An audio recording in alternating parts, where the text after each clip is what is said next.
기도하겠습니다.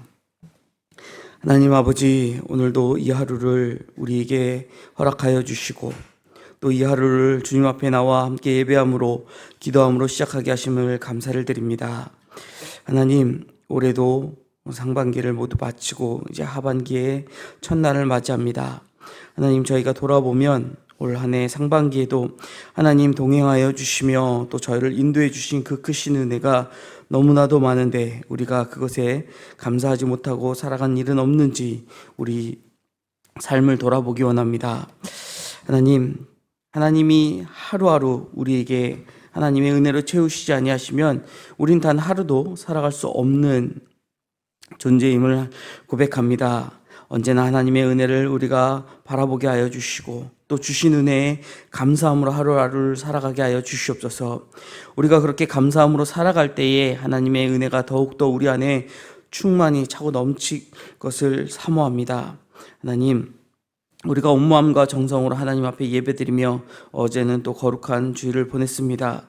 하나님, 그러나 우리가 또 함께 나오지 못한 성도들을 위하여 중보할 수 있게 하여 주시고 그들을 위하여 기도할 수 있는 그러한 성도 되기 원합니다.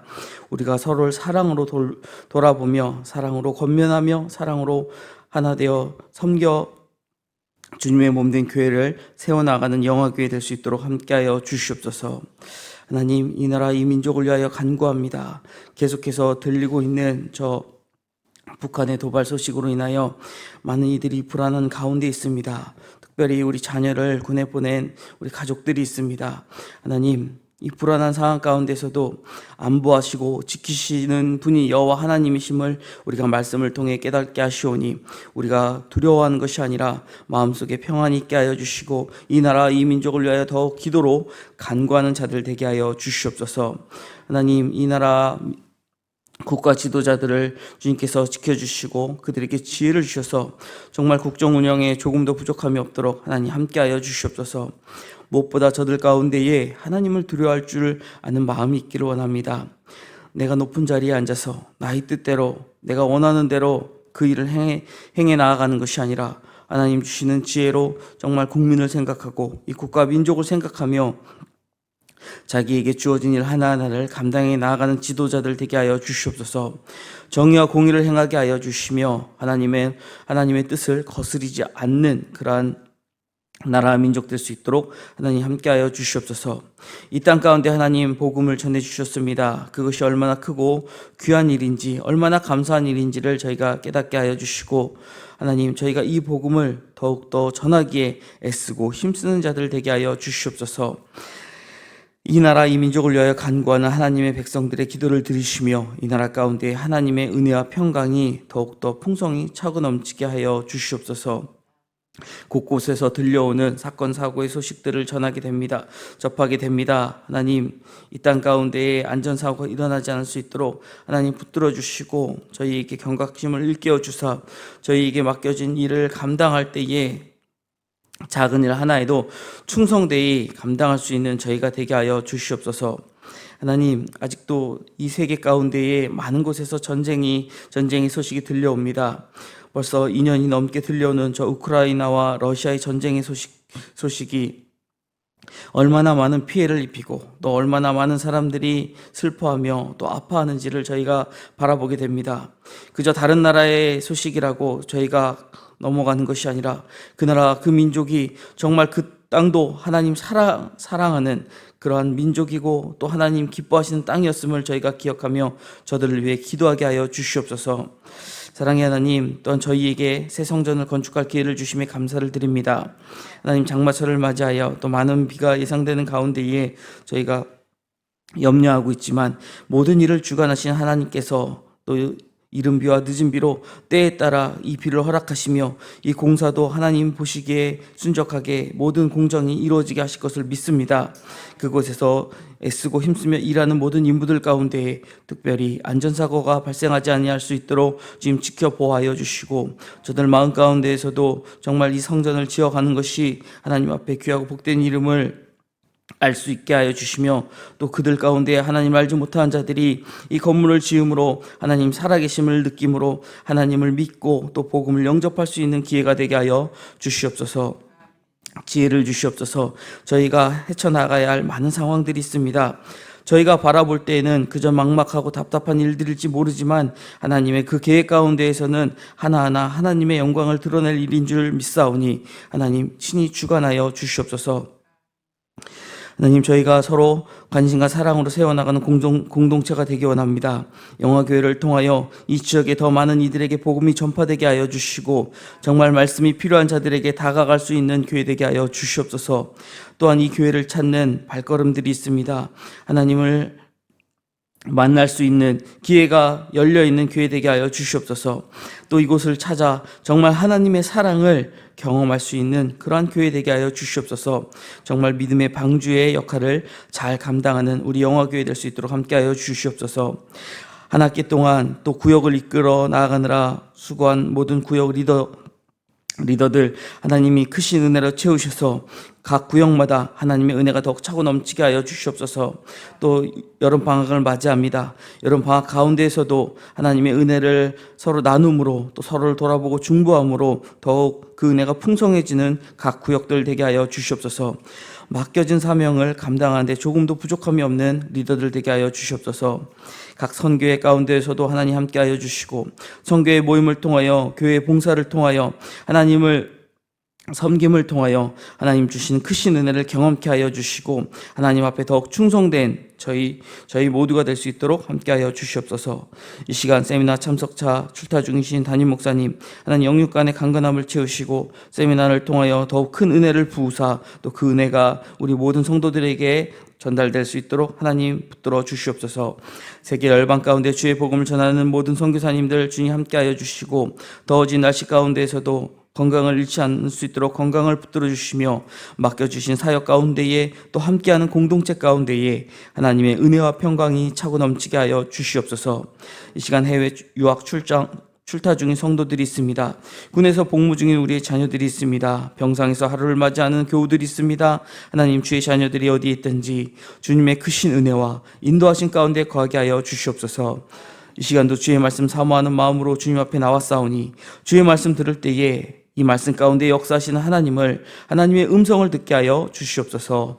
감사드리며 예수 그리스도 이름으로 기도드립니다. 아멘.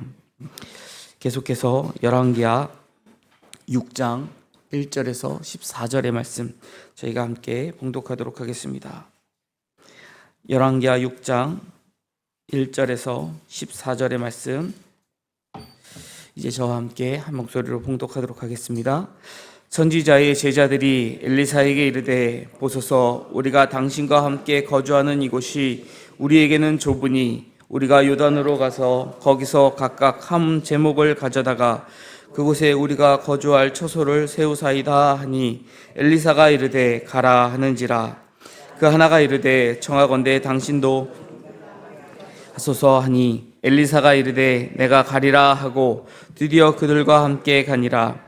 우리가 요단에 이르러 나무를 베더니 한 사람이 나무를 벨 때에 쇠도끼가 물에 떨어진지라. 이에 외쳐 이르되 아 내 주여 이는 빌려온 것이니이다 하니 하나님의 사람이 이르되 어디 빠졌느냐 하매 그곳을 보이는지라. 엘리사가 나뭇가지를 베어 물에 던져 쇠도끼를 떠오르게 하고 이르되 너는 그것을 잡으라 하니 그 사람이 손을 내밀어 그것을 집으니라. 그때에 아람 왕이 이스라엘과 더불어 싸우며 그의 신복들과 의논하여 이르기를 우리가 아무데를 진을 치리라 하였더니 하나님의 사람이 이스라엘 왕에 보내 이르되 왕은 삼가 아무 곳으로도 지나가지 마소서. 아람 사람이 그곳으로 나오나이다 하는지라. 이스라엘 왕이 하나님의 사람이 자기에게 말하여 경계한 곳으로 사람을 보내 방배하기가 한두 번이 아닌지라. 이러므로 아람 왕의 마음이 불안하여 그 신복들을 불러 이르되 우리 중에 누가 이스라엘 왕과 내통하는 것을 내게 말하지 아니하느냐 하니 그 신복 중에 한 사람이 이르러 우리 주 왕이여 아니로소이다. 오직 이스라엘 선지자 엘리사가 왕의 침실에서 하신 말씀을 이스라엘의 왕에게 고하나이다 하는지라. 왕이 이르되 너희는 가서 엘리사가 어디 있나 보라. 내가 사람을 보내어 그를 잡으리라.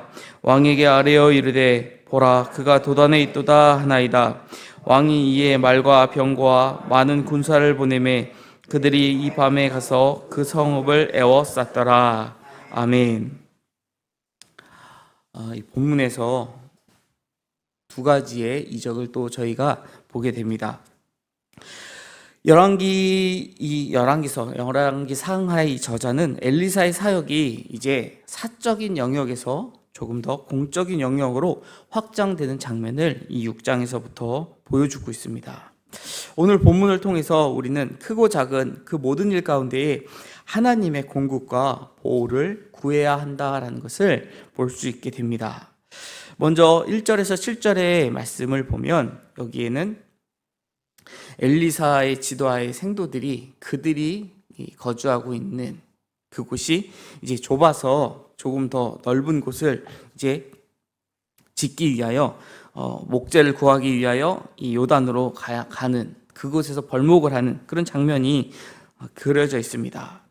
엘리사 지도하에 있는 그 생도들이 점점 늘어났다라는 것이죠. 선지자의 생도들이 점점 늘어나서 이제 선지자의 학교의 처소가 비좁아 불편한 상황에 이르렀다라는 것입니다. 본문에서는 그들이 함께 거주하는 이곳 우리에게 좁다. 선지자의 생도들이 선지자였던 엘리사에게 말씀을 배우는 그 학교. 근데 우리가 이미 머릿속에 이렇게 그려지는 그런 그림들이 있을 거예요. 학교라고 하면은 제일 먼저 아무리 시골의 작은 학교라고 해도 최소한 단층짜리 하나의 건물 정도는 머릿속에 떠올리지 않을까 생각을 하는데 우리가 그 당시를 생각해 본다면 돌로 건물을 짓는다라는 것은 거의 상상하기 어려운 상황일 것입니다. 오늘 본문에도 보면 우리가 제목을 가져다가 우리가 거주할 처소를 세우겠다라고 기록되어 있지 않습니까? 그저 나무로 이렇게 만든 오두막 정도가 아닐까라고 추정이 됩니다. 자, 건물의 형태가 어떠하던지 지금 그들이 있는 곳은 비좁아서 불편한 상황이 되었다라는 것이죠. 이에 생도들은 새로운 처소에 대한 필요성을 깨닫고 요단에서 새로운 처소를 짓자고 엘리사에게 요청을 합니다. 그리고 엘리사도 그 요청이 합당하다고 생각하였는지 그것을 허락하죠. 엘리사와 함께 요단에 이르러 이제 나무를 베던 중에 한 사람이 쇠도끼를 물에 빠뜨리는 일이 발생을 합니다. 그는 빌려온 도끼를 실수로 물에 빠뜨리게 된 거고 그 일로 인해 크게 외쳐 탄식을 하며 절망하는 모습을 우리에게 보여줍니다. 본문 5절을 보시면 내 주여 이는 빌려온 것이나이다 라고 기록이 되어 있는데 여기서 번역한 라고 하는 이 단어는요 원어적으로 어떨 때 사용하는 한탄이냐 국가가 멸망했을 때 사용할 정도의 굉장히 큰 탄식의 단어를 사용하였습니다. 그런데 생각해보면 이 6장 1절에서 7절 본문 소제목을 보시면 그 위에 쇠도끼를 찼다라는 제목이 있어요. 쇠도끼를 빠뜨린 게 과연 그렇게 큰 일일까라는 생각이 들지 모릅니다. 나무꾼에게 있어서 도끼는 중요하겠죠. 그때 당시에 군인에게 자신의 무기인 그 총이 중요한 것처럼. 그런데 과연 그 도끼가 물에 빠진 것이 국가가 멸망한 것만큼의 큰일로 여겨질까? 어떻게 보면은 현대의 이 본문을 접하는 우리에게 있어서는 조금 심리적인 거리가 느껴지지 않나라고 생각이 되어집니다.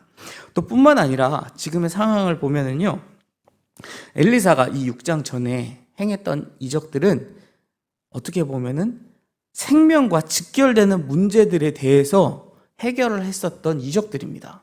그런데 도끼가 물에 빠진 게 당장 누가 죽거나 하는 문제는 아니지 않습니까?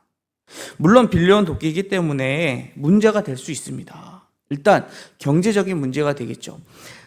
우리가 조금만 유추해 본다면 사무엘상 13장에 보면은 요나단과 사울왕과 요나단에 대한 설명을 할 때에 그들이 블레셋과 전쟁을 할 때 지금으로부터 한 100여 년 전이겠지만 이스라엘 땅에는 이 대장장이가 없었다. 그러니까 철을 다루는 사람이 없었다라는 기록이 나와 있지 않습니까? 그만큼 철이 굉장히 중요한 것이죠.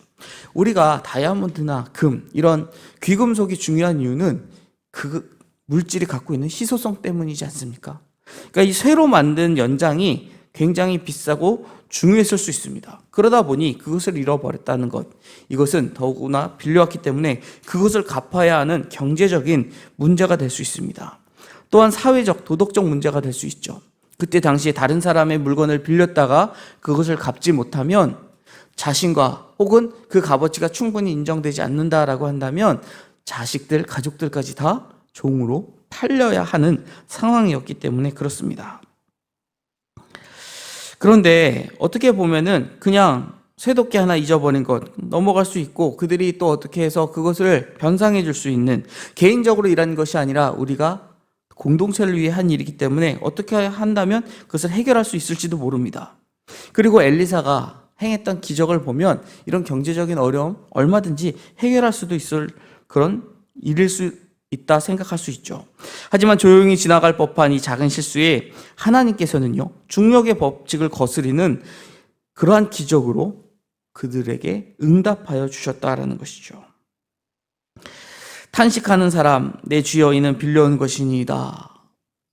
선생님에게 저는 이제 어쩌면 좋습니까? 라고 탄식할 때에 하나님의 사람 엘리사는 그에게 이르되 어디에 빠졌느냐라고 질문합니다. 그리고 나뭇가지를 베어 물에 던져 쇠도끼가 떠오르게 하죠. 상식적으로 생각해 보면 자연의 이치에 전혀 맞지 않은 그런 일이 벌어진 것입니다. 아마 그냥 성경을 하나의 책, 베스트셀러 정도로 생각하고 읽는, 신앙이 없는 분이 읽을 때에는 무슨 이런 황당한 거짓말을 써놨나, 그렇게 생각할지 모릅니다. 그러나 이 기적 가운데에서도 하나님이 전하시는 메시지가 있습니다. 바로 하나님이 하셨다라는 것을 분명히 증거하고 계신 것이죠. 우리가 앞서 행했었던 그 선지자들이 먹어야 되는 그 국에 독이 퍼졌을 때에도 가루, 밀가루로 추정하는 그 가루를 넣었을 때 독이 해독된 것처럼 사람의 방법으로 하는 것이 아니라 지금 하나님의 방법으로 하나님께서 그들 가운데 역사하신다라는 것을 보여주고 있다라는 것입니다. 이 일을 통하여 4장의 5가지 기적, 또 5장의 나아만 장군 치유 기적, 그리고 이제 6장 초반에 삽입된 이 기적, 우리가 살펴보면은요, 앞선 4, 5장의 기적하고 연결고리로 사용하기에는 이 뒤에 나오는 아람 군대를 물리치는, 이제 국가를 구해 나아가는 그런 이적하고는 조금 연결되지 않는, 어떻게 보면 조금 이 본문이 왜 여기 있나라는 생각이 드는 내용이 여기에 기록된 것으로 보일 수 있습니다. 그런데 이 일을 통하여 하나님께서는 우리에게 또 한 가지 전하시는 메시지가, 나는 너희에게 크고 작은 모든 일에 함께하고 있다. 내가 너에게 관심을 기울이고 있다라는 메시지를 전하고 있다라는 것이죠. 우리가 가끔 부르는 그 찬양의 가사처럼 나의 작은 신음에도 응답하시니 너는 하나님을 바라라. 큰 일에만, 어려운 일에만 우리의 기도의 귀를 기울이시지 않는다라는 거예요. 정말 작은 일, 아니 뭐 그런 것까지 기도해. 뭐 이런 것까지 기도할 필요 있어? 하나님이 얼마나 바쁘신데 이 우주 만물을, 우주는 고만둬 놓고 이 지구만 주관하시기도 얼마나 많은 사람들의 기도와 요청이 있을 텐데, 그렇게 생각할지 모르지만 그렇지 않다라는 것을 하나님 보여주고 계신다라는 겁니다. 엘리사는 사소한 일 하나에도 하나님의 관심을 가지고 친히 공급하신다라는 그 사실을 전혀 사소해하지 않는 태도와 가정으로 지금 보여주고 있다는 것입니다. 일상의 사건을 잊지 못할 기적의 순간으로 지금 바꾸셨다는 거죠.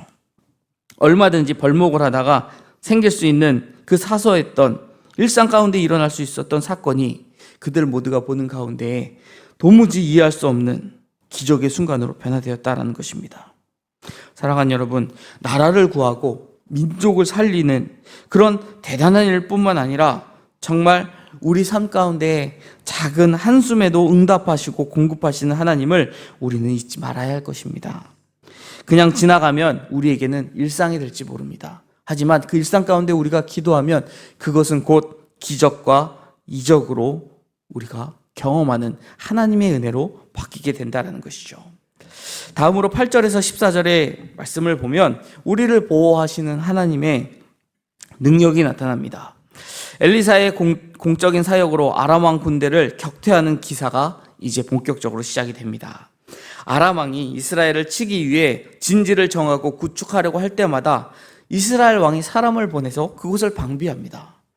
우리의 빈틈이 있는데 거기를 적군이 확인을 해서 정찰을 하고 저기가 빈틈이다, 저기로 우리 군대를 보내면 우리가 그곳을 함락할 수 있을 것이다. 그런데 그럴 때마다 기가 막힐 정도로 이스라엘 군대가 와서 거기를 먼저 방비하고 있다는 것이죠. 이스라엘 왕이 사람을 보내 미리 방비하여 그 모든 일이 수포로 돌아갔다라는 일이 한두 번이 아니라 잦았다고 8절에서 10절까지의 본문은 우리에게 설명합니다. 이것을 이상히 여긴 아람 왕은 분명히 내부에 첩자가 있다라고 생각을 하죠. 아니, 어떻게 보낼 때마다 적군이 정확히 알고 이 일을 방비하느냐. 이것은 분명 우리 안에 내부에 첩자가 있다, 그렇게 생각할 수밖에 없을 것입니다. 그래서 그 왕은 신하들을 불러 이야기를 합니다. 우리가 읽은 본문 11절에 보면 우리 중에, 하반절입니다. 우리 중에 누가 이스라엘 왕과 내통하는 것을 내게 말하지 아니하느냐. 우리가 이렇게 글로 적혀 있지만 우리가 사극의 모습이나 이런 영화 같은 데 나오는 모습을 보면 지금 왕은 굉장히 엄중한 모습으로, 그런 느낌으로 이야기했을 것입니다. 지금 당장 스스로 자수하거나 아니면 그 일을 아는 자가 고발하지 않으면 목을 치겠다, 거의 이런 분위기겠죠. 왜냐하면 나라를 팔아먹은 일에 가까운 게 아니라 그런 일을 한 거죠. 지금 전쟁을 해야 되는데 적군에게 그 중요한 군사 기밀을 넘겼으니 얼마나 그가 느끼기에는 큰 일로 느껴졌겠습니까? 그런데 아람 왕은 분명히 우리 중에 내통하는 자가 있을 것이다 라고 이야기했지만 12절에 보면은 신복 중 한 사람이 와서 주 왕이여 아니로소이다, 오직 이스라엘 선지자 엘리사가 왕이 침실에서 하신 말씀을 이스라엘 왕에게 고하나이다 라고 이야기합니다. 이 12절 본문을 보면 아람 왕이 얼마나 미련하고 무지한 자로 그려지는지 우리가 확인할 수 있습니다. 자신의 신복도 그 선지자 엘리사가 얼마나 대단하고 또 그에게 말씀하시는 신, 그들이 표현할 때는 신이라고 표현을 하겠죠. 하나님이, 여호와가 얼마나 위대한 신인지를 그의 신하는 알고 있었다는 거예요. 그러나 아람 왕은 그렇게 생각하지 않고 엘리사에게 그 지혜를 주고 있는 여호와라는 그 존재를 무시하며 아니다, 이거는 분명 우리 안에 내통자가 있기 때문에 가능한 일이다라고 생각하고 있다라는 것입니다. 엘리사를 도구로 사용하시는, 그를 능력으로 사용하고 있는 능력의 하나님을 그는 인정하지 않았다라는 것이죠. 이에 엘리사를 잡아들일 계획을 세워 많은 군대를 동원하고 그가 있다라는 도단 성읍을 이제 에워싸게 됩니다. 어리석은 아람 왕은요, 엘리사를 잡으려 하는 일을 사실 하나님 여호와를 대적하는 일이다라는 것을 깨닫지 못했다라는 것입니다. 우리도 이런 일이 있습니다. 가끔 하나님의 일을 감당하는 사람을 우리가 업신여기거나 또 그가 하는 일을 반대한다라고 한다면 그것은 그 사람을 대적하는 것이 아니라 하나님을 대적하는 일이다라는 것을 우리는 깨달아야 합니다. 반대로 우리가 하나님께서 주신 그 말씀을 순종하고 하나님의 일을 감당하고 나아간다면 그 어떤 누구도 우리를 대적하지 못하고, 만약 누군가 우리를 대적한다라고 할 때에 하나님은 그 대적들의 손에서, 그들의 공격으로부터 우리를 보호하실 것입니다. 세상은 알 수 없고 이해할 수 없는 능력으로 그 백성을 보호하신 하나님은 지금도 당신의 백성을 돌보시고 살리시고 구원하십니다. 그 능력의 하나님을 바라보며 신뢰하고 또 그분만을 의뢰할 때에 우리는 산성과 같은 주님의 보호 아래 세상이 줄 수 없는 평안을 누릴 수 있을 것입니다. 우리는 자주 크고 중대한 일에 간절히 하나님의 도우심과 주님의 공급, 그 보호를 바라면서도 사소한 일에는 구하지 못할 때가 있습니다. 작은 일은 우리 스스로도 얼마든지 살아갈 수 있다라고 착각을 합니다. 하지만 그것은 온전한 믿음이 아닙니다. 엘리사는 크고 작은 모든 일에 하나님을 의뢰함으로써 진정한 믿음이 무엇인지를 우리에게 보여줍니다. 모든 때에 모든 상황에서 주님의 공급과 보호하심을 우리는 구해야 할 것입니다. 선하신 주님, 우리에게 가장 좋은 길로 가장 좋은 것으로 우리에게 인도하시고 공급하실 것을 우리가 믿고 구하고 의지하고 나아가는 주의 거룩한 성도가 되시기를 주님의 이름으로 축원드립니다. 기도하겠습니다. 하나님 아버지, 우리가 인생을 살아갈 때에 정말 많은 일들을 경험하게 됩니다. 중요하고 중대한 일에만 주님께 간절히 구하는 것이 아니라 정말 일상 가운데 사소한 일들도 하나님께 기도와 간구로 구할 때에 우리가 그저 지나가면 일상이 될 일이 그 가운데 기도하고 구할 때에 기적으로 변하는 것을 경험케 하여 주시옵소서. 하나님의 크신 은혜를 경험할 때마다 더욱더 우리 가운데 믿음이 자라게 하여 주셔서 우리가 하나님을 믿는 이 믿음이 세상의 어떤 공격으로부터도 흔들리지 않는 믿음 되게 하여 주시옵소서. 오늘 하루를 살아갈 때에도 작은 것 하나하나 하나님께 간구하고 구함으로 하나님의 주님의 공급과 보호하심을 구함으로 주님과 동행하며 승리하는 삶을 살아가는 저희 모두 되게 하여 주시옵소서. 감사드리며 예수님 이름으로 기도드립니다. 아멘.